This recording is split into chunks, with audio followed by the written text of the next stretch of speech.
Spherical mirrors അല്ലെങ്കിൽ ഗോളീയ ദർപ്പണങ്ങൾ എന്നുള്ള ചാപ്റ്ററിന്റെ അകത്തുനിന്ന് വരുന്ന ഒരു ചോദ്യമാണ്. നമ്മളുടെ ഒരു ഇക്വേഷൻ നമ്മളവിടെ ഒരു സമവാക്യം പഠിക്കുന്നുണ്ട്. ഏതാ പഠിക്കുന്നത്? R=2F അല്ലെ? R=2F. ചില സമയങ്ങളിൽ നമ്മളോട് R കാണാനാണ് പറയാ, ചില സമയങ്ങളിൽ നമ്മളോട് F കണ്ടുപിടിക്കാനാ പറയാ. അപ്പൊ പല കുട്ടികൾക്കും പല സമയത്തും എന്താണ് ഇത് കൺഫ്യൂഷൻ ആണ്. അതിന് മിസ് ഒരു എളുപ്പ വഴി പറഞ്ഞുതരാം. ഇതിനൊരു ട്രയാങ്കുലർ ഫോർമുല അല്ലെങ്കിൽ ട്രയാങ്കുലർ മെത്തേഡ് എന്നൊക്കെയാണ് പറയാ കേട്ടോ. നിങ്ങൾ എന്ത് ചെയ്യാന്ന് വെച്ച് കഴിഞ്ഞാൽ ദേ R/2F എന്ന് എഴുതാം. R/2F. ഓക്കെ, R/2F എന്നുള്ളത് പഠിച്ചു വെക്കാം. എന്നിട്ട് നിങ്ങളോട് R കാണാനാണ് ചോദിക്കുന്നതെന്നുണ്ടെങ്കിൽ Rന് അങ്ങ് പൊത്തിപ്പിടിക്കാം. ബാക്കി എന്താ ഉള്ളത്? 2F. അപ്പൊ R കാണാൻ എന്ത് ചെയ്താൽ മതി? 2 × F ചെയ്യാം.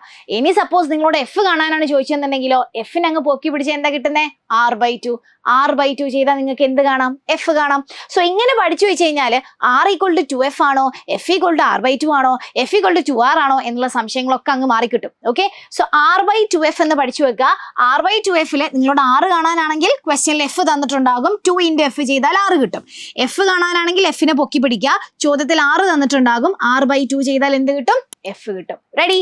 ഇതും ഒരു എളുപ്പ വഴിയാണ്. അതായത് ഇക്വേഷൻസ് ശരിക്കും നമ്മൾ പഠിച്ചു വെക്കേണ്ടത് കറക്റ്റ് അതിന്റെ ഒരു ഫോർമുല വെച്ചാണ്. പക്ഷെ ഇൻ കേസ് ചില സമയങ്ങളിൽ എക്സാം ഒക്കെ എഴുതുന്ന സമയത്ത് നമുക്ക് ചിലപ്പോൾ എന്ത് ചെയ്യാം, ടെൻഷനൊക്കെ കൂടിയിട്ടൊരു ഒരു ആദ്യ കാരണം നമ്മൾ ചിലപ്പോൾ ഇക്വേഷൻ ഒക്കെ മറന്നു പോയേക്കാം. ആ സമയത്ത് നിങ്ങൾക്ക് എന്ത് ചെയ്യാം, ഇതുപോലത്തെ ഷോർട്ട് കട്ട്സ് ഓർമ്മിച്ച് വെക്കാൻ പറ്റും.